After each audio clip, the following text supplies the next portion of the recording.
Ohms law का जो भी ग्राफ है, चाहे वीआई ग्राफ कह लो चाहे आईवी ग्राफ कह लो, वो हमेशा स्ट्रेट लाइन होता है और ओरिजिन से पास कर। वीआई ग्राफ में पढ़ा था कंसेप्ट, थोड़ा सा कंसेप्ट अपोजिट हो जाता है क्योंकि आपका ग्राफ का एक्सेस मतलब क्वांटिटी है वो बदल गई। इस वीआई ग्राफ की दोनों प्रॉपर्टी आप फॉलो भी कर रहे हो, स्ट्रेट लाइन है, पासिंग थ्रू ओरिजिन है, तो ग्राफ आपका सही है और हर तरीके से आपने इसको प्लॉट कर दिया है, सब कुछ मेंशन कर दिया है। इस क्वेश्चन का पूरा नंबर मिलेगा। हेलो सीबीएसई चैंपियंस, आपका स्वागत है संकल्प भारत फाउंडेशन के इस चैनल पर। और आज के इस लेक्चर में मैं इलेक्ट्रिसिटी चैप्टर का जो ओम्स लॉ पे बेस्ड ग्राफ कंसेप्ट क्वेश्चन है, यानी कि ग्राफ बेस्ड क्वेश्चन जो न्यूमेरिकल्स आ जाते हैं, उनको कैसे हम सॉल्व करेंगे, उनका क्या कंसेप्ट है उसको समझेंगे भी, और फिर कुछ क्वेश्चन कराऊंगा जिससे आपको पूरी तरीके से कंसेप्ट बैठ जाएगा दिमाग में, यानी कंसेप्ट थ्रू क्वेश्चन। ठीक है, तो वीडियो को एंड तक जरूर देखना। और कुछ क्वेश्चन मैं आपको होमवर्क के लिए दूंगा, ये पीडीएफ जब आपको शेयर हो जाएगी तो वो होमवर्क आपको करना है। तो इसीलिए मैं कंसेप्ट समझा देता हूं, क्योंकि लास्ट 5 सालों में 3 बार ग्राफ बेस्ड क्वेश्चन आया हुआ है, या तो ऑब्जेक्टिव नहीं तो सब्जेक्टिव में। यानी कि ये क्वेश्चन छूटे ना, अगर एक क्वेश्चन भी आया तो हम क्यों छोड़े, है ना। इजी कंसेप्ट है, तो इसे समझते हैं और क्वेश्चन सॉल्व करके इसे देखते हैं कि हमें कितना क्लियर हुआ। और डेफिनेटली क्लियर हो जाएगा इस वीडियो के एंड तक, तो वीडियो को जरूर देखना। तो स्टार्ट करते हैं बिना किसी देरी के। तो हमारा जो मकसद है, हमारा जो मोटो है, वो ओम्स लॉ के ग्राफ को समझना है, उसके कंसेप्ट को समझना है। ग्राफ 2 टाइप के बन सकते हैं, वीआई ग्राफ और आईवी ग्राफ। दोनों ग्राफ को कंसेप्ट समझेंगे और फिर उस पर क्वेश्चन करेंगे। ठीक है, तो चलिए स्टार्ट करते हैं। अब यहां थोड़ा मैथमेटिक्स है, तो लेट्स गेट स्टार्टेड। ठीक है, तो बच्चों सबसे पहले जब ग्राफ की बात आती है ना, तो मैथ्स का जो ट्रिग्नोमेट्री है उसे समझना बहुत जरूरी है। ठीक है, अब मैथ्स का जो ट्रिग्नोमेट्री है वो क्या कहता है, तो जब भी कोई ट्रायंगल अगर हम ड्रॉ करते हैं, क्या करते हैं, ट्रायंगल ड्रॉ करते हैं, तो ये हो गया हमारा बेस। ठीक है, ये हो गया हमारी हाइट। तो अगर आपसे कहा जाए कि tan थीटा निकालो, तो आप क्या करोगे, तो tan थीटा मतलब होता है परपेंडिकुलर अपॉन बेस। ठीक है, तो अगर ये परपेंडिकुलर है, ये बेस है, तो परपेंडिकुलर की वैल्यू अपॉन बेस की वैल्यू अगर आप रेशियो निकाल लो, तो ये रेशियो किसका निकलेगा, tan थीटा का। ठीक है, और जब ग्राफ स्ट्रेट लाइन होता है, जैसा कि हम अभी पढ़ेंगे वीआई ग्राफ, तो अगर ग्राफ ऐसा है, मान लीजिए हमने पोटेंशियल और करंट के बीच ग्राफ ड्रॉ किया। ठीक है, तो ये जो ग्राफ है जिसमें वाई एक्सिस पे क्या होता है, पोटेंशियल है, और एक्स एक्सिस पे क्या है, करंट। हमेशा ग्राफ के 2 एक्सिस होते हैं, परपेंडिकुलर वाला वाई एक्सिस, बेस वाला एक्स एक्सिस। ठीक है, और हमको हमारे पास ऑप्शन होता है कि हम वाई एक्सिस पे कुछ पुट कर सकते हैं और एक्स एक्सिस पे कुछ पुट कर सकते हैं, जो हमारे पास वैल्यू है। तो हमारे पास पोटेंशियल और करंट की वैल्यू है, तो चाहे पोटेंशियल वाई पे पुट कर दो या एक्स पे पुट कर दो, है ना। तो अगर आपने पोटेंशियल को वाई एक्सिस पे पुट किया है और एक्स एक्सिस पे करंट को पुट किया है, तो ये कौन सा ग्राफ हो जाएगा, ये वीआई ग्राफ हो जाएगा, है ना। और अगर आपने करंट को वाई एक्सिस पे और पोटेंशियल को एक्स एक्सिस पे किया है, तो वो आईवी ग्राफ हो जाएगा, है कि नहीं। अब जब ग्राफ होता है तो जो इसका ये स्ट्रेट लाइन होता है, यही होता है स्लोप। क्या होता है, यही स्लोप होता है, और स्लोप ही इक्वल होता है किसके, tan थीटा के, जहां थीटा क्या होता है, बेस के साथ एंगल होता है। ठीक है, तो tan थीटा मतलब परपेंडिकुलर अपॉन बेस, जो कि आप इस ट्रायंगल से समझ पा रहे हैं, और tan थीटा किसके इक्वल होता है, स्लोप के। तो अगर आपसे पूछा जाए कि ये जो ग्राफ है इसका स्लोप निकालना है, तो आप क्या निकालोगे, आप tan थीटा निकालोगे। tan थीटा मतलब परपेंडिकुलर अपॉन बेस। अब इस ग्राफ में, इस वाले ग्राफ में अगर देखो, तो परपेंडिकुलर में क्या प्लॉट किया गया है, पोटेंशियल। तो यानी कि यहां परपेंडिकुलर की जगह किसकी वैल्यू आएगी, पोटेंशियल की वैल्यू आएगी। और बेस में क्या प्लॉट किया गया, क्योंकि अगर ये ट्रायंगल हम इसको इमेजिन करें, ये एक ट्रायंगल बन रहा है ना, ये एक ट्रायंगल बन रहा है कि नहीं, तो यहां बेस क्या हो गया, करंट। बेस में आपने करंट प्लॉट किया है, तो यहां करंट हो गया। ठीक है, तो यहां से आपकी स्लोप की वैल्यू, अब ये वीआई ग्राफ है, वीआई ग्राफ का स्लोप किसके बराबर हो गया, वी अपॉन आई के। और ये हम आगे अभी पढ़ेंगे कि वी अपॉन आई किसके इक्वल होगा, है ना। तो कुल मिला के आपको ये समझना है कि tan थीटा यानी परपेंडिकुलर अपॉन बेस, और जब ओम्स लॉ का हम ग्राफ बनाते हैं तो ग्राफ जब स्ट्रेट लाइन होता है तो ये जो स्ट्रेट लाइन है यही उस ग्राफ का स्लोप होता है और स्लोप इक्वल टू होता है tan थीटा। ठीक है, अब वी ग्राफ का स्लोप किसकी वैल्यू देता है और आईवी ग्राफ का स्लोप किसकी वैल्यू देता है, अब ये समझते हैं। ठीक है, तो आपको इतना क्लियर हो गया है ना। अब आगे चलते हैं। अब ये जॉर्ज साइमन ओम है, इन्हीं के वजह से आप ओम्स लॉ पढ़ रहे हो, क्योंकि ओम्स लॉ इन्होंने ही दिया था, इनके नाम पे लॉ का नाम पड़ गया ओम्स लॉ। ओम्स लॉ हम जानते हैं ना कि V equal to I R, जिसमें R क्या है, R तो कांस्टेंट है, ये तो कांस्टेंट है, तो वेरी क्या होता है, वेरी ये दोनों क्वांटिटीज होती हैं। पोटेंशियल बदलोगे तो करंट बदलेगा, है ना, करंट बदलोगे तो पोटेंशियल बदलेगा। ठीक है, यानी एक पैरामीटर को बदलने से दूसरा पैरामीटर बदलता है। अब आपके एनसीईआरटी के इलेक्ट्रिसिटी चैप्टर में ये फिगर नंबर 11.3 है, यही ओम्स लॉ का ग्राफ दिखा रहा है। ठीक है, क्लियर, जरा इस ग्राफ को समझो। तो यहां वाई एक्सिस है, क्या प्लॉट किया गया है वाई एक्सिस पे, पोटेंशियल डिफरेंस, और एक्स एक्सिस पे क्या प्लॉट किया गया है, करंट। तो ये आपके एनसीईआरटी का डायग्राम है जो मैं यहां शो कर रहा हूं, जो आपके एनसीईआरटी बुक में मेंशन है। ठीक है, तो अब यहां एक बेसिक आपको ग्राफ देखना है। तो ग्राफ से दो प्रॉपर्टी समझ में आई आपको। क्या प्रॉपर्टी समझ में आई, सबसे पहले तो ये जो ब्लू लाइन है ये इस ग्राफ का क्या है, क्या है आपके दिमाग में, अगर आपका आंसर आ रहा है स्लोप तो बिल्कुल सही आंसर है, ये ब्लू लाइन इस वी आई ग्राफ का है ना, क्या है, ये स्लोप है। और अगर आपसे कहा जाए स्लोप कैलकुलेट करो तो स्लोप कैसे निकालेंगे, tan थीटा से निकाल लेंगे, है ना, तो वो बात की चीज है। ठीक है, अब स्लोप देखकर क्या समझ में आया कि पहली बात, अब यहां से क्वेश्चन बन सकता है कि property of V I graph या प्रॉपर्टी ऑफ ओम्स लॉ, है ना, तो यहां हमको प्रॉपर्टी देखना बहुत जरूरी है। Property of V I graph, चाहे वी आई बोलो चाहे आई वी बोलो, क्योंकि आई वी ग्राफ भी क्या होगा, उसकी प्रॉपर्टी और वी आई ग्राफ की प्रॉपर्टी सेम होगी। ठीक है, बस हमने इसको क्या कर देंगे, इंटरचेंज कर देंगे तो आई वी ग्राफ बन जाएगा। ठीक है, यानी ओम्स लॉ का जो भी ग्राफ होगा, चाहे वी आई चाहे आई वी, उसकी प्रॉपर्टी क्या होगी। तो पहली प्रॉपर्टी, ये सब्जेक्टिव क्वेश्चन बन सकता है। आप क्या देख रहे हो, ये जो स्लोप है वो कैसा है, स्ट्रेट लाइन है, और कहां से पास हो रहा है, ये पॉइंट इस ग्राफ का क्या है, ओरिजिन। तो पहली प्रॉपर्टी क्या समझ में आई आपको कि जो ओम्स लॉ का ग्राफ होता है, चाहे वी आई चाहे आई वी, उसकी पहली प्रॉपर्टी होती है कि वो ग्राफ स्ट्रेट लाइन होता है पासिंग थ्रू ओरिजिन। ठीक है, क्या होता है, पासिंग थ्रू ओरिजिन। तो मैं इसको दो पार्ट में ब्रेक कर सकता हूं। पहली प्रॉपर्टी क्या लिखूंगा, स्ट्रेट लाइन, स्ट्रेट लाइन, जो ग्राफ होता है वो स्ट्रेट लाइन होता है, और दूसरा पासिंग थ्रू ओरिजिन, ओरिजिन से पास होता है ना, ये ओम्स लॉ का ग्राफ है।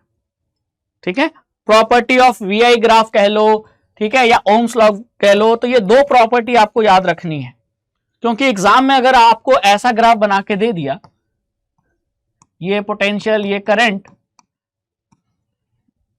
तो ये ग्राफ गलत है। क्यों सर, स्ट्रेट लाइन तो है, हाँ, लेकिन ओरिजिन से पास नहीं कर रहा है ना, ओरिजिन तो यहां है, ये ओरिजिन से ऊपर यहां से पास कर रहा है, देखो ऐसे पास कर रहा है, तो ये ग्राफ गलत हो गया। अब बात समझ में आई कि ओम्स लॉ का जो भी ग्राफ है, चाहे वी आई ग्राफ कह लो चाहे आई वी ग्राफ कह लो, वो हमेशा स्ट्रेट लाइन होता है और ओरिजिन से पास करता है। ठीक है, और दूसरी चीज ये भी ध्यान रखनी है कि वी आई ग्राफ या आई वी ग्राफ का स्लोप जो है वो कुछ वैल्यू देता है, वो वैल्यू क्या है अब हम देखते हैं। ठीक है, तो आगे चलते हैं। अब सबसे पहले हम स्टडी करते हैं वी आई ग्राफ। क्या स्टडी करेंगे, वी आई ग्राफ्स। ठीक है, वी आई ग्राफ को स्टडी करेंगे। तो इसके लिए मैंने क्या किया, ग्राफ प्लॉट किया। ठीक है, तो ग्राफ में कितने एक्सिस होते हैं, दो एक्सिस होते हैं, ये एक्स ये वाई। ठीक है, अब अगर वी आई ग्राफ है तो वाई एक्सिस में कौन सी क्वांटिटी होगी, पोटेंशियल होगा कि करंट होगा, पोटेंशियल होगा। एक्स एक्सिस में क्या होगा, करंट होगा। ठीक है, क्लियर। और जो स्लोप होगा वो कैसा होगा, तो आपको पता है स्लोप स्ट्रेट लाइन होगा। क्या होगा, straight line passing through origin. Clear? और ये हो गया इसका एंगल, ये हो गया theta, angle from the base. Angle हमेशा बेस से मेजर करते हैं, ठीक है। अब आपसे पूछा जाए कि जरा बताओ कि इस ग्राफ का जो स्लोप है ना, वो किसके इक्वल होगा। तो मैंने पढ़ा रखा है पहले भी कि slope of any VI graph या IV graph is equal to tan theta. ठीक है सर, यानी इस ग्राफ का आप tan थीटा की वैल्यू निकाल लो तो वही स्लोप की वैल्यू होगी। अब tan थीटा क्या होता है, अब आप इसको एक ट्रायंगल समझिए, ये अगर ट्रायंगल है तो ये परपेंडिकुलर और ये बेस, तो tan थीटा होता है परपेंडिकुलर अपॉन बेस। क्लियर? अब परपेंडिकुलर में कौन सी वैल्यू है, पोटेंशियल है, तो यहां मैंने पोटेंशियल रख दिया, ठीक है। और बेस में कौन सी वैल्यू है, करंट, तो यहां मैंने करंट रख दिया, है कि नहीं। क्लियर? अब V अपॉन आई, अब अगर ओम्स लॉ का फॉर्मूला देखिए, V equal to I R, ये ओम्स लॉ का फॉर्मूला है, इसको रेफरेंस लेना पड़ेगा। क्या लेना पड़ेगा, इसको रेफरेंस, ठीक है। अब V अपॉन आई किसकी वैल्यू देगा, तो अगर V equal to I R है, तो अगर मैं I को V के नीचे ले जाता हूं, यानी इक्वल टू के इधर ले जाऊंगा, तो ये नीचे आएगा, तो V अपॉन आई किसके इक्वल हो जाएगा, R के, यानी ये किसके इक्वल हो जाएगा, R के। तो क्या समझ में आया, तो कुल मिला के ये समझ में आ गया कि जो VI ग्राफ होता है उसका जो स्लोप है वो किसके इक्वल होता है, वो स्लोप R की वैल्यू देता है। Slope is equal to tan theta is equal to V upon I, V upon I is equal to R, तो हम डायरेक्टली कह सकते हैं कि slope is equal to R, ठीक है। यानी अगर आपसे पूछा जाए कि मान लो यहां डाटा दे दिया जाए, ऐसा क्वेश्चन बनता है, अभी कराऊंगा, ठीक है, पोटेंशियल का डाटा दे दिया, करंट का डाटा दे दिया, और आपसे पूछा है कि find the value of resistance, तो क्या करोगे, V अपॉन आई कर लेना, V अपॉन आई का जो वैल्यू आएगा वो ही स्लोप होगा, और वो स्लोप किसकी वैल्यू देगा, रेजिस्टेंस की, ठीक है। तो मैं यहां लिख देता हूं, क्या लिखूंगा, slope of VI graph, slope of VI graph gives the value of resistance, किसकी वैल्यू देता है, रेजिस्टेंस की, ठीक है। ये बात याद रखने वाली है, ये है कंसेप्ट, यानी slope is equal to R। अब जरा ध्यान से देखो, अगर ये एंगल मान लेते हैं 30 डिग्री है, मान लेते हैं 30 डिग्री है, मैंने इस एंगल को बढ़ा दिया, क्या कर दिया, 45 कर दिया, और बढ़ा दिया 60, और बढ़ा दिया, तो ये एंगल बढ़ सकता है ना। मेरा कहने का मतलब ये है कि कुछ ऐसा, मान लो ये VI ग्राफ बनाओ, एक ये स्लोप, एक ये स्लोप, एक ये, तो सबके लिए एंगल क्या है, अलग अलग है। यहां एंगल कम है, फिर एंगल और बढ़ गया, फिर एंगल और बढ़ गया, तो tan थीटा की जो वैल्यू होती है वो थीटा यानी एंगल के बढ़ने से बढ़ती है। तो अगर ये ग्राफ ऐसे ऐसे इंक्रीज होगा, मतलब ग्राफ का एंगल इंक्रीज होगा, क्योंकि एंगल कहां से मेजर कर रहे हैं, बेस से, तो अगर मैं ग्राफ को और ऊपर ले जाता हूं तो ये एंगल और बढ़ेगा, थीटा बढ़ेगा, यानी एंगल बढ़ेगा तो tan थीटा बढ़ेगा। tan थीटा किसके इक्वल है, R के, यानी R की वैल्यू बढ़ेगा। यानी क्या समझ में आया कि VI ग्राफ के केस में ये स्लोप जितना अधिक हो, एंगल जितना अधिक हो, R की वैल्यू, रेजिस्टेंस की वैल्यू उतना अधिक होती है। यानी कि अगर मैं आपको एक क्वेश्चन के फॉर्म में पूछूं, अगर एक क्वेश्चन के फॉर्म में पूछूं कि बताओ, जैसे यहां मैं पूछ लेता हूं, है ना, VI, ठीक है, ये R1, R2, R3, ठीक है। अब मैं बताऊं कि ये VI ग्राफ, और VI ग्राफ में 3 स्ट्रेट लाइन है, तीनों का स्लोप अलग अलग है ना, तीनों के लिए एंगल अलग अलग है, तो बताओ VI ग्राफ का स्लोप किसकी वैल्यू देता है, रेजिस्टेंस की। तो इस ग्राफ के लिए जो रेजिस्टेंस है वो R1 है, इसके लिए R2, इसके लिए R3, तो बचाओ क्या तीनों इक्वल होंगे, या तीनों अगर इक्वल नहीं होंगे तो कौन ज्यादा कौन कम होगा। तो हम क्या देख रहे हैं, R1 के लिए जो एंगल है उससे ज्यादा एंगल, R2 के लिए उससे ज्यादा एंगल, R3 के लिए, तो एंगल बढ़ रहा है यानी थीटा बढ़ रहा है, तो tan थीटा की वैल्यू बढ़ेगी। और tan थीटा किसके इक्वल होता है? VI ग्राफ में tan थीटा यानी स्लोप R के इक्वल होता है, तो tan थीटा बढ़ेगा तो R की वैल्यू बढ़ेगी, यानी R1 से ज्यादा R2, R2 से ज्यादा R3, तो इसका सही सीक्वेंस होगा कि R3 is greater than R2 is greater than R1। आप समझ में आया? क्लियर? लेकिन अगर एक ही ग्राफ के यानी स्ट्रेट लाइन पर मैं अलग अलग पॉइंट ले लूं, मेरी बात ध्यान से सुनना, एक ही ग्राफ के स्ट्रेट लाइन पर मैं अलग अलग पॉइंट ले लूं, इसको R1 R2 R3 बोलूं, तो अब R1 R2 R3 का क्या रिलेशन होगा? तो तीनों रेजिस्टेंस के लिए जो एंगल है वो सेम है ना, क्योंकि स्लोप सेम है, स्लोप सेम एंगल सेम, तो tan theta same, tan theta same मतलब R सेम, तो यानी तीनों का रेजिस्टेंस क्या होगा? इक्वल होगा, R1 equal to R2 equal to R3। इसका मतलब जब कभी भी VI ग्राफ हो या IV ग्राफ हो और अगर एक स्लोप दिया हो, स्लोप पर 3 पॉइंट्स देकर अलग अलग रेजिस्टेंस आपको बोल दिया जाए कि R1 R2 R3 है और पूछा जाए उसका रिलेशन बताओ, तो जो भी पॉइंट इस ग्राफ पे स्लोप पर आएगा, जितने भी पॉइंट आएंगे उन सभी पॉइंट्स पर रेजिस्टेंस क्या होगा? सेम होगा। स्लोप बदलेगा तो ही रेजिस्टेंस बदलेगा, जब तक स्लोप सेम है तब तक रेजिस्टेंस सेम है। बात समझ में आ गई? तो ये VI ग्राफ का कंसेप्ट था। अब आगे चलते हैं, अब हम IV ग्राफ को देखते हैं। किसको देखेंगे? IV ग्राफ को देखेंगे। तो यहां मैंने लिख दिया IV ग्राफ।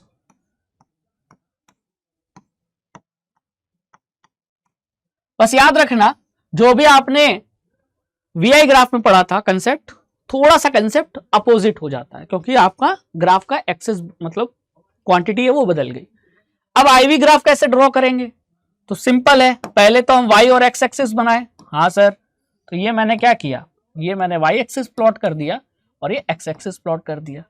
अब VI ग्राफ में Y एक्सिस पे पोटेंशियल था, लेकिन IV ग्राफ में Y एक्सिस पे क्या होगा? करंट, और X एक्सिस पे क्या होगा? पोटेंशियल। और इसका स्लोप कुछ इस तरीके से होगा, straight line passing through origin. ये तो चीज नहीं बदलेगी, ग्राफ चाहे VI हो या IV ग्राफ हो, तो जो दो प्रॉपर्टी मैंने आपको पढ़ाई थी ना, कौन सी दो प्रॉपर्टी पढ़ाई थी? कि ग्राफ हमेशा VI ग्राफ हो या IV ग्राफ हो, ठीक है, यहां में ये VI है ना, ये IV के लिए भी पॉसिबल है। तो इन दोनों ग्राफ के लिए, यानी ओम्स लॉ का कोई भी ग्राफ हो, वो ग्राफ का स्लोप हमेशा स्ट्रेट लाइन होगा और पासिंग थ्रू ओरिजिन होगा। ये प्रॉपर्टी दोनों ग्राफ के लिए वैलिड है, ठीक है, दोनों ग्राफ मतलब VI ग्राफ और IV ग्राफ, ठीक है। तो इसको, इसमें कोई रिवर्सल नहीं है, मतलब ये कंसेप्ट नहीं बदलेगा। लेकिन क्या बदल जाएगा? अब IV ग्राफ में Y एक्सिस पे करंट है और X एक्सिस पे पोटेंशियल है, ठीक है।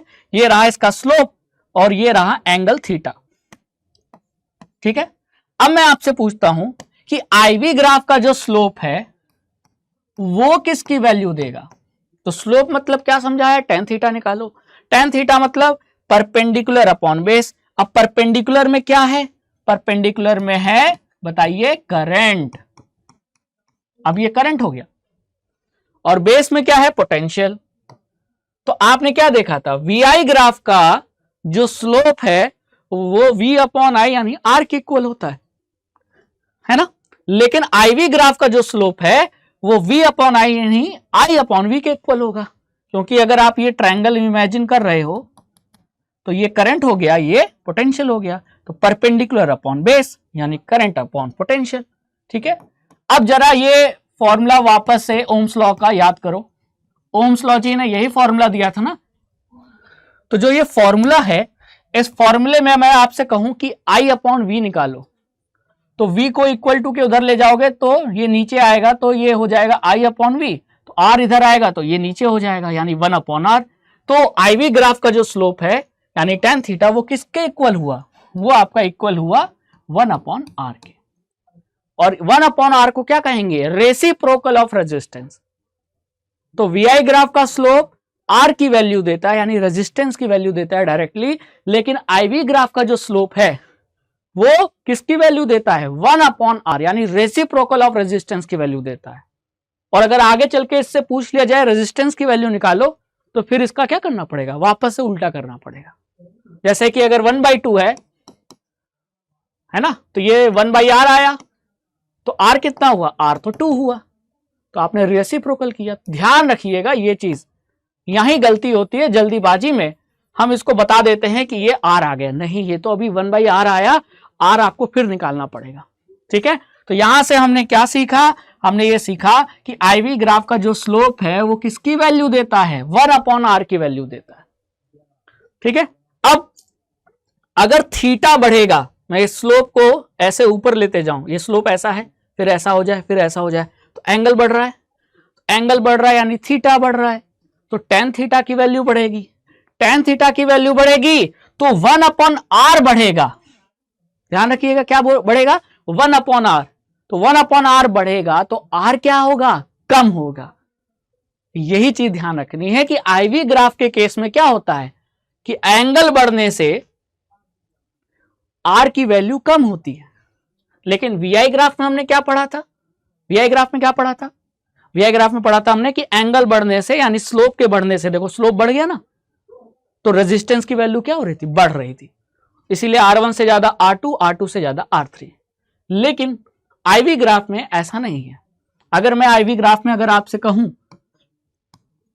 क्या कहूं कि ये I और ये V है और ये 3 स्लोप है, R1, R2, R3, अब तीनों का सही रिलेशन बताओ, तो आप क्या देख रहे हो, R1 से R2 जाने पर, R2 से R3 जाने पर एंगल क्या हो रहा है, बढ़ रहा है। एंगल बढ़ने से tan थीटा बढ़ेगा, tan थीटा बढ़ेगा तो 1/r बढ़ेगा, क्योंकि tan theta is equal to 1/r। तो अगर ये बढ़ेगा तो 1/r की वैल्यू बढ़ेगी, लेकिन r की वैल्यू, अगर 1/r बढ़ रहा है तो r की वैल्यू कम होगी, तो यानी ऊपर जाने से r की वैल्यू कम हो रही है। तो यहां अगर आपका सही रिलेशन देखा जाए तो क्या होगा, सबसे बड़ा R1 है, उससे कम R2 और उससे कम R3। अब ये क्वेश्चन डायरेक्टली शॉर्ट ट्रिक अगर अप्लाई करना हो तो मैं बता देता हूं। शॉर्ट ट्रिक में अगर देखना हो तो तुरंत पता लगाना हो कि कौन सी वैल्यू ज्यादा है, तो ये देख लो कौन सा स्लोप पोटेंशियल के नजदीक है ना।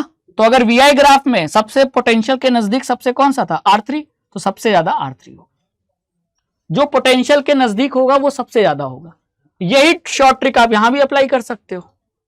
यहां पोटेंशियल के नजदीक सबसे कौन था, तो पोटेंशियल के नजदीक मतलब सबसे नजदीक R1 था, तो इसीलिए R1 की वैल्यू सबसे ज्यादा। ये डायरेक्टली शॉर्ट ट्रिक अगर ऑब्जेक्टिव क्वेश्चन आ जाए, है ना, तो ये देखकर आप पता लगा सकते हो। तो सबसे नजदीक R1, इसलिए R1 की वैल्यू सबसे ज्यादा।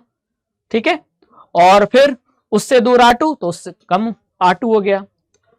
V से और दूर हो गया R3, तो उसकी वैल्यू और कम हो गई। लेकिन कंसेप्ट ये है कि IV ग्राफ में एंगल बढ़ने से R की वैल्यू कम होती है, क्योंकि एंगल बढ़ने से 1/r बढ़ता है, क्योंकि IV ग्राफ का स्लोप 1/r की वैल्यू देता है। तो मैं यहां लिख देता हूं कि क्या लिख देता हूं कि slope of IV graph gives the value of 1/r। 1/r यानी रेसिप्रोकल ऑफ रेजिस्टेंस। बाद में r पूछ लिया तो 1/r पता चल गया, तो r निकाल लोगे, उसको बदल लेना, रेसिप्रोकल फिर कर देना, है ना। अब ये क्वेश्चन के फॉर्म में क्लियर होगा। ठीक है, तो ये कंसेप्ट क्लियर हो गया। तो अब आइए क्वेश्चन करते हैं सॉल्व। ठीक है, यहां आप क्वेश्चन में ध्यान से देखिए, क्वेश्चन में क्या पूछा है, find the resistance whose VI graph is given below. तो आपको कौन सा ग्राफ दिया है, ध्यान से देखो, y एक्सिस पे पोटेंशियल है, x एक्सिस पे करंट है, तो साफ साफ ये VI ग्राफ दिया हुआ है। क्लियर, ठीक है सर, क्लियर हो गया। अब हमको VI ग्राफ का देकर रेजिस्टेंस पूछा है, तो कैसे निकालेंगे। तो हमने पढ़ा है कि VI ग्राफ का जो स्लोप है वो किसकी वैल्यू देता है, रेजिस्टेंस की, और स्लोप निकालना है तो tan थीटा निकालना है, और tan थीटा निकालेंगे तो वो r की वैल्यू निकल जाएगी। ठीक है, तो हमको कुल मिला के इस ग्राफ के स्लोप यानी tan थीटा को निकालना है, क्योंकि tan थीटा ही r की वैल्यू देता है। तो अगर r की वैल्यू चाहिए तो मुझे tan थीटा निकालना होगा, और tan थीटा कैसे निकालेंगे, तो परपेंडिकुलर अपॉन बेस करेंगे। परपेंडिकुलर में क्या है, यहां पोटेंशियल है, और बेस में क्या है, करंट है, यानी V अपॉन I का रेशियो निकालना है, यही R हो जाएगा, ठीक है। लेकिन अब कौन सा पोटेंशियल कौन सा करंट ले, है ना। तो ध्यान से देखो, ये जो 3 वोल्ट का पोटेंशियल है इसके करस्पॉन्डिंग, अब कैसे करस्पॉन्डिंग का मतलब कि जब आप इसको बढ़ाओगे तो ये आप स्लोप पे आ गए, अब उस पॉइंट के करस्पॉन्डिंग ये देखिए कि करंट क्या है। तो 3 वोल्ट पर करंट कितना है, 5 एम्पियर, 6 वोल्ट पे करंट कितना है, 10 एम्पियर। तो जो पोटेंशियल लेंगे उसी के करस्पॉन्डिंग आपको करंट लेना पड़ेगा। ये नहीं हो सकता कि आपने पोटेंशियल लिया 3 और करंट लिया 10 या 15, क्यों, क्योंकि 3 वोल्ट पर 10 करंट है ही नहीं। 10 करंट कितने वोल्ट पे है, तो जरा देखो, इसको ऐसे ऐसे डॉट डॉट डॉट लेकर जाओ ग्राफ स्लोप पे और फिर इसको मिलाओ वाई एक्सिस से, तो आपने क्या देखा, 10 एम्पियर का करंट 6 वोल्ट पे है। तो या तो 6 और 10 लो, नहीं तो 3 या 5 लो, और दोनों में से कुछ भी यूज कर सकते हैं, ठीक है। तो मैंने क्या किया, मैंने ले लिया 3 और 5, ठीक है। तो पोटेंशियल कितना है 3 वोल्ट और करंट कितना है 5 एम्पियर।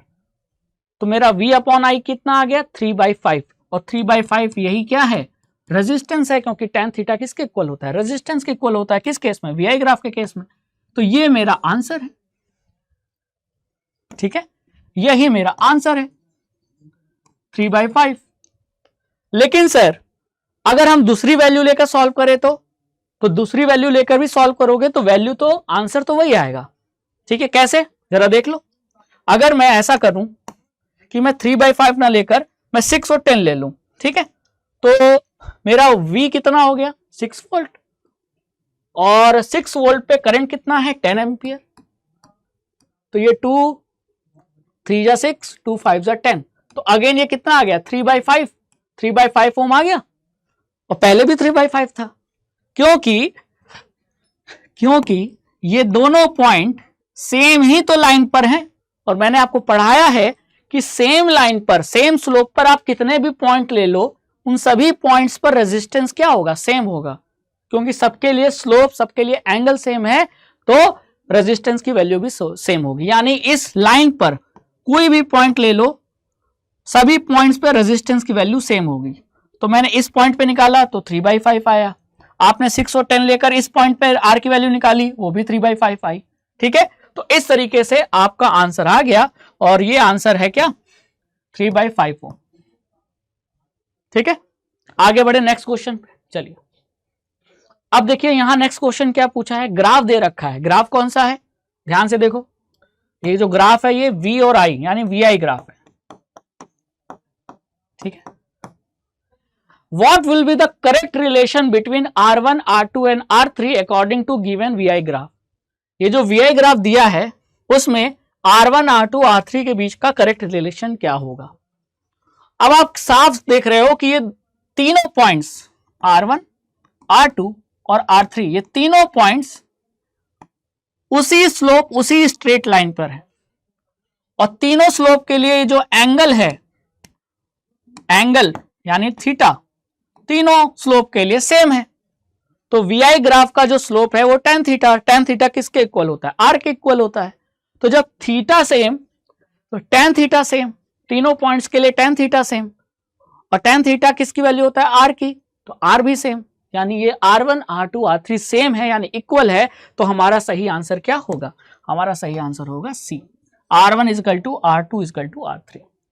और अगर ये IV ग्राफ का क्वेश्चन होता तब भी यही आंसर होता है ना, R1 is equal to R3, R2 is equal to R3। यानी VI ग्राफ या IV ग्राफ दोनों केस में अगर same point, same straight line पर कोई भी पॉइंट्स दे दिया जाए, सभी के रेजिस्टेंस क्या होंगे, सेम होंगे। लेकिन अगर स्लोप बदल जाए, एक स्लोप ये और दूसरा स्लोप ये, स्लोप बदल गया तो R की वैल्यू भी बदल जाएगी।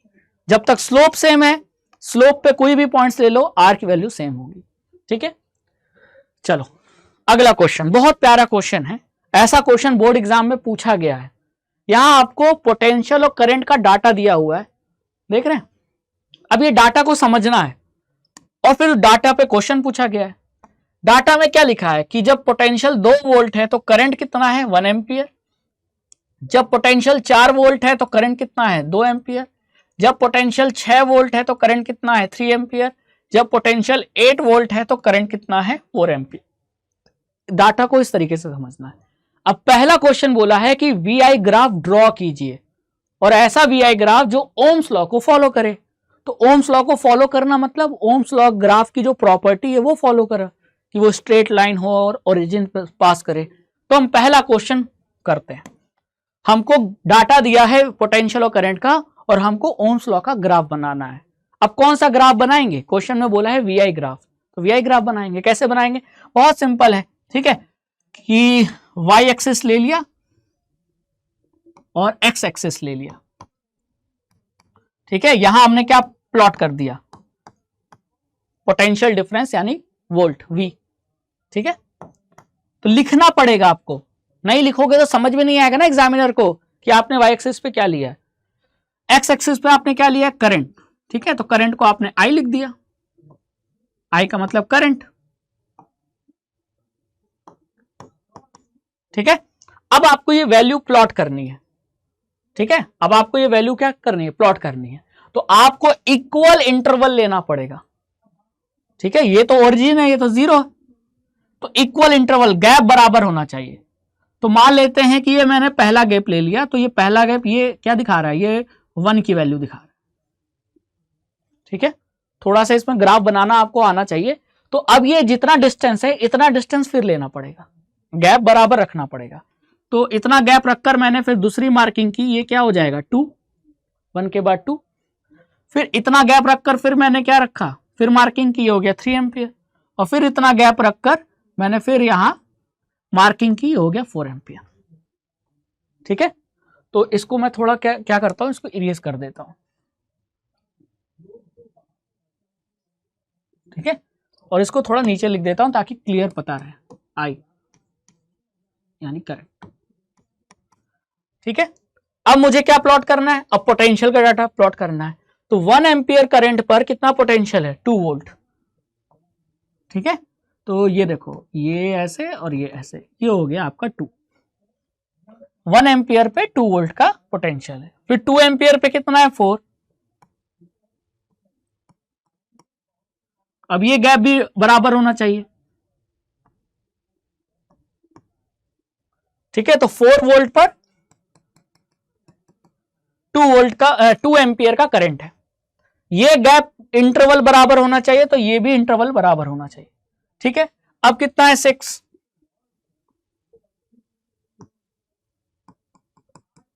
तो जब 6 वोल्ट का पोटेंशियल है तो करंट कितना है? 3 एम्पियर, ठीक है। तो ये देखो, ये दोनों पॉइंट यहां मिले, ये दोनों लाइंस यहां मिल रही हैं, ये दोनों लाइंस यहां मिल रही हैं, ठीक है। और फिर अगला क्या है? 8 वोल्ट। तो यानी ये गैप फिर बराबर ले लिया 8। इस तरीके से आपको ड्रॉ करना पड़ेगा एग्जाम में, ठीक है। और गैप का आप ध्यान रख लेना।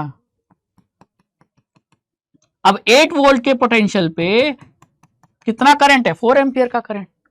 तो ये दोनों लाइन कहां मिल रही है? यहां मिल रही है। कुछ इसी तरीके से डाटा यूज करके ही तो ओम्स लॉ ने ग्राफ प्लॉट किया था। ओम्स ने क्या किया होगा एक्सपेरिमेंट में? जरा सोचो, पोटेंशियल को धीरे धीरे बढ़ाते गए और करंट को नोट डाउन करते गए और फिर ग्राफ पे प्लॉट करते गए। फिर ग्राफ पे उनको कुछ ऐसे पॉइंट्स मिले, है ना। और जैसा कि आप यहां देख रहे हो, देखो मैंने आपको यहां ओम्स लॉ का ग्राफ दिखाया था ना, जो एनसीईआरटी में दिया हुआ है। देखो, ये देखो, तो ये पॉइंट्स मिले कि नहीं, जो क्रॉस लगा हुआ है, इन सभी पॉइंट्स को मिला दिया। वही हम भी करेंगे, डाटा प्लॉट कर चुके हैं, पॉइंट्स हमको मिल गए हैं, और अब हम क्या करेंगे? सारे पॉइंट्स को मिला देंगे, ठीक है। तो चलो मिलाते हैं। कहां से मिलाना है? ओरिजिन से। ये देखो, तो ओरिजिन से मिलाना है। ये मिल गया, मिल गया भाई, मिल गया, ठीक है। तो ये हमारा ग्राफ बन गया, ठीक है। ये कौन सा ग्राफ है? ये VI ग्राफ है। अगर आपने ऐसा बना दिया, अब देखो इस VI ग्राफ की दोनों प्रॉपर्टी आप फॉलो भी कर रहे हो। स्ट्रेट लाइन है, पासिंग थ्रू ओरिजिन है, तो ग्राफ आपका सही है। और हर तरीके से आपने इसको प्लॉट कर दिया है, सब कुछ मेंशन कर दिया है। इस क्वेश्चन का पूरा नंबर मिलेगा। लेकिन अभी बी और सी बाकी है। बी में क्या पूछा है? Right the property of VI graph. ये तो ए पार्ट का आंसर हो गया, ठीक है। अब बी पार्ट का आंसर क्या लिखोगे? प्रॉपर्टी VI ग्राफ की क्या लिखोगे बताओ? बहुत सिंपल है,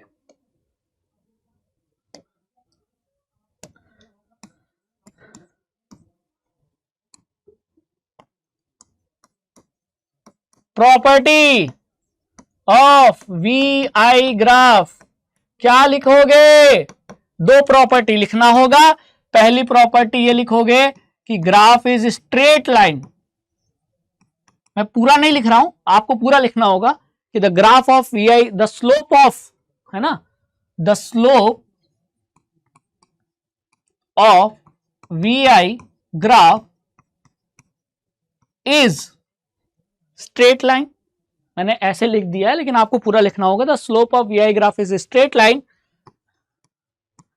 and the slope is passing through origin. Slope is passing through origin.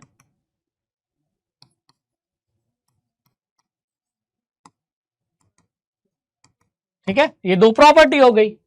यही तो प्रॉपर्टी याद रखना है, आ सकते हैं प्रॉपर्टी से क्वेश्चन। ठीक है, तो हमारा बी पार्ट का भी आंसर हो गया। अब C part, find the value of resistance. Resistance की वैल्यू निकाले कैसे? तो ग्राफ देखो कौन सा है, वी आई ग्राफ है, और वी आई ग्राफ का जो स्लोप होता है वही तो आर की यानी रेजिस्टेंस की वैल्यू देता है, और स्लोप मतलब टेन थीटा। तो अगर आप इस वी आई ग्राफ का स्लोप यानी टेन थीटा निकाल लो तो वही किसकी वैल्यू हो जाएगी? रेजिस्टेंस की। ठीक है, अब हम इसका सी पार्ट सॉल्व करते हैं। ठीक है, अब हम सी पार्ट सॉल्व करते हैं।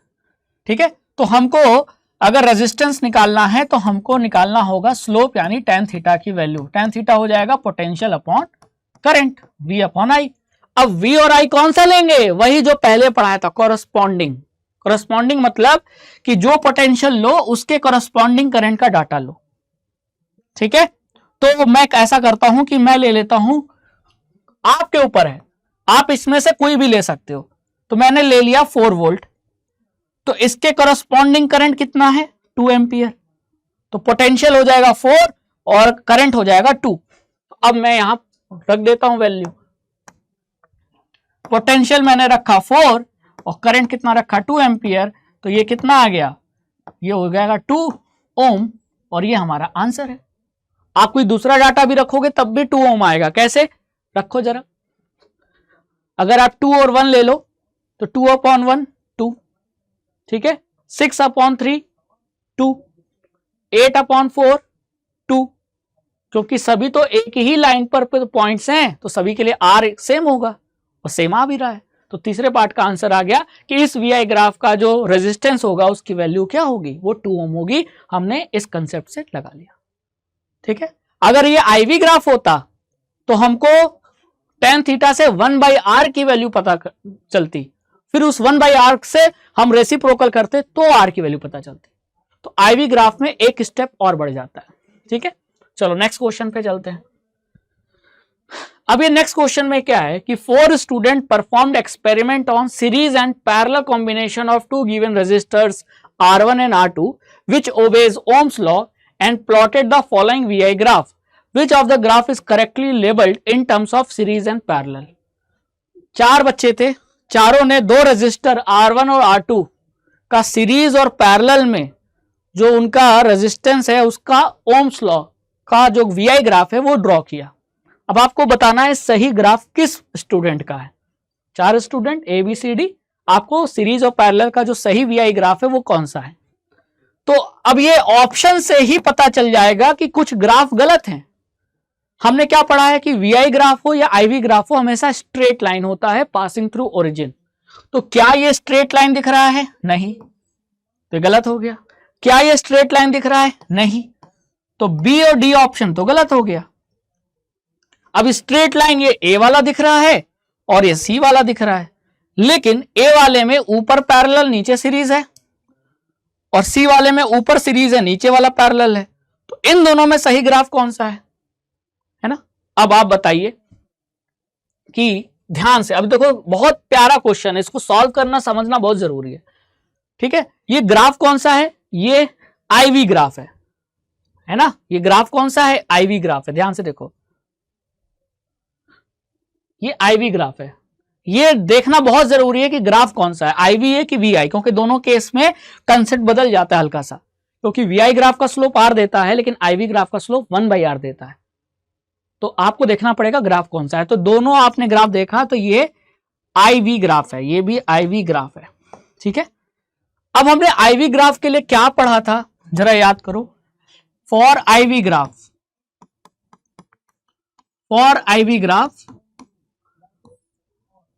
Slope is equal to 1/r, slope यानी tan theta is equal to 1/r, ठीक है। स्लोप यानी कि एंगल, tan थीटा, ये एंगल, इस एंगल की बात हो रही है ना, ये एंगल, ठीक है। तो अब इसमें से अब आप क्या देख रहे हो, यहां क्या है, सीरीज के लिए एंगल कम है, पैरेलल के लिए एंगल ज्यादा, और यहां पैरेलल के लिए एंगल कम है, सीरीज के लिए ज्यादा है। तो अब सही ग्राफ दोनों में से कौन सा है? अब जरा बताओ, अब साफ साफ थोड़ा बताओ कि अगर दो रजिस्टर है R और R, ठीक है, दोनों को मैं सीरीज में जोड़ूं तो इनका इक्विवेलेंट रेजिस्टेंस क्या हो जाएगा, R प्लस R यानी 2R हो जाएगा इक्विवेलेंट रेजिस्टेंस। और इन्हीं दोनों रेजिस्टेंस को अगर मैं पैरेलल में जोड़ दूं तो इनका इक्विवेलेंट कितना आएगा, ये मैं इक्विवेलेंट बता रहा हूं, इक्विवेलेंट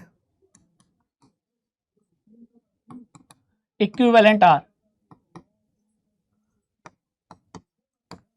अब इन्हीं दोनों रेजिस्टर्स को मैं पैरेलल में जोड़ दूं तो 1/r प्लस 1/r यानी 2/r, तो इक्विवेलेंट रेजिस्टेंस क्या हो जाएगा, R/2, ठीक है। यानी सीरीज में जोड़ने पर अगर सेम रेजिस्टेंस वाले रेजिस्टर्स को सीरीज में जोड़ा जाए तो उनका इक्विवेलेंट रेजिस्टेंस की जो वैल्यू होती है वो उसके पैरेलल के इक्विवेलेंट के वैल्यू से बड़ी होती है।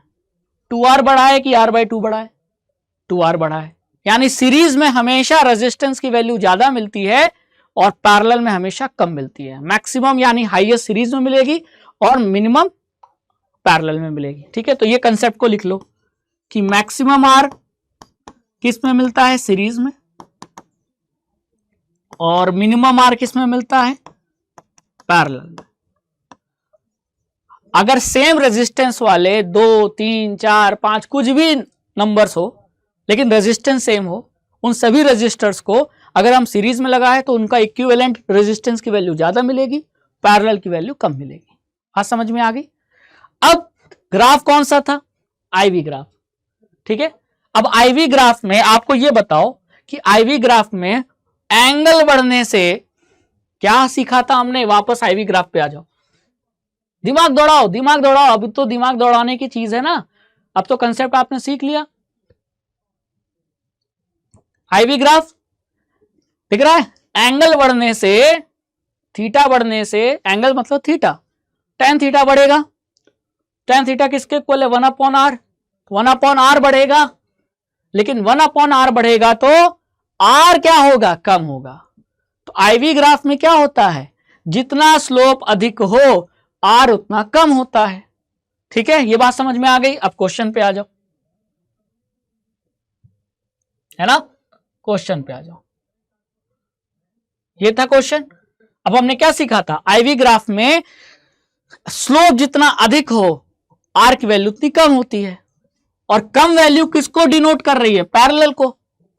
तो यानी स्लोप अधिक होगा तो R कम होगा, और वो R कम किसको डिनोट करेगा, पैरेलल को।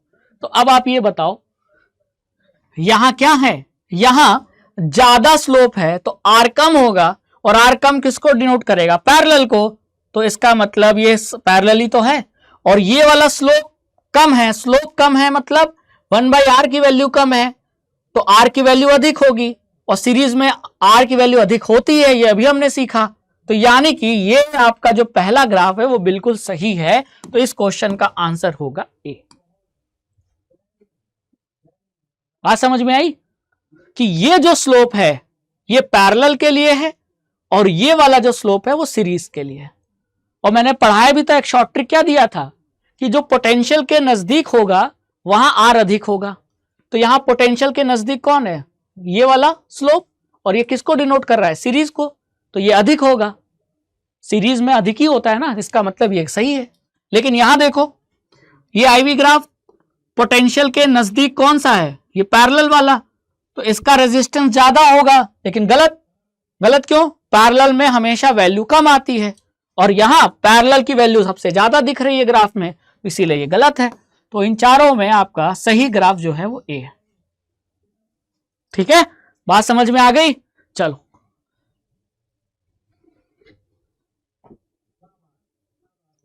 अब अगला question, according to given IV graph, ये आईवी ग्राफ दिया हुआ है, what will be the value of resistance. बहुत सिंपल, आईवी ग्राफ दिया है तो रेजिस्टेंस निकालना है। तो आईवी ग्राफ का जो स्लोप है वो पहली बात बताओ किसकी वैल्यू देता है? आईवी ग्राफ का जो स्लोप यानी tan थीटा वो किसकी वैल्यू देता है? 1/r की वैल्यू देता है। तो पहले tan थीटा निकालो। tan थीटा मतलब परपेंडिकुलर अपॉन बेस। अब परपेंडिकुलर में क्या है? करंट है, तो ये I/V हो जाएगा। अब जो करंट की वैल्यू लोगे उसके करस्पॉन्डिंग आपको पोटेंशियल की वैल्यू लेना पड़ेगा। ठीक है, ऐसा नहीं कि करंट की कोई वैल्यू ले लो और करंट की पोटेंशियल की कोई भी वैल्यू ले लो, नहीं। अब जैसे मैंने क्या लिया, करंट की कौन सी वैल्यू लिया? 3। तो फिर यहां से इसको सामने ले जाओ डॉट डॉट करके और इस लाइन पर आओ और फिर नीचे आओ, तो उसके करस्पॉन्डिंग आपको पोटेंशियल क्या मिला? 9 मिला। तो करंट आपका 3 एम्पियर मिला और उसके करस्पॉन्डिंग पोटेंशियल कितना मिला? 9 वोल्ट। तो ये कितना हो जाएगा? 3 3 9 यानी 1/3 ओम। ये आपका निकला। क्या निकला? अरे 1/r निकला, अभी r नहीं निकला है, 1/r निकला है, क्योंकि आईवी ग्राफ है। तो आईवी ग्राफ का tan थीटा यानी स्लोप 1/r की वैल्यू देता है, तो ये 1/r की वैल्यू है। तो यहां से r की वैल्यू क्या आ गई? r की वैल्यू आ गई, तो इसका रेसिप्रोकल कर दो तो r = 3 ओम हो जाएगा। ये इस क्वेश्चन का आंसर है। और अगर यही VI ग्राफ होता तो डायरेक्टली आप tan थीटा यानी V/I निकालते, वो डायरेक्टली tan थीटा किसकी वैल्यू देगा? R की वैल्यू देगा VI ग्राफ में, तब रेसिप्रोकल नहीं करना होगा। तो इसीलिए मैं कहता हूं कि IV ग्राफ के केस में थोड़ा सजग सतर्क रहिए। क्राइम पेट्रोल देखते हो ना, तो बस वही यहां आपको देखना है, थोड़ा अलर्ट रहना है। नहीं तो आप कई बच्चे क्या करेंगे, डायरेक्टली यही लिख कर आ जाएंगे कि जो रेजिस्टेंस की वैल्यू है वो 1/3 है, और पूरा सॉल्व करने के बाद भी गलत हो गया, क्योंकि ये 1/3 1/r की वैल्यू है, क्योंकि आईवी ग्राफ का स्लोप 1/r की वैल्यू देता है। आपको r फिर क्या करना होगा? इसका रेसिप्रोकल करोगे तब आएगा। तो 3 आ गया आंसर। ठीक है, चलो फिर इस क्वेश्चन को करते हैं। ऐसा करते हैं, इस क्वेश्चन को सॉल्व करके अगर आगे कोई क्वेश्चन होगा वो मैं होमवर्क दे दूंगा, क्योंकि होमवर्क सेल्फ स्टडी से करना भी जरूरी है।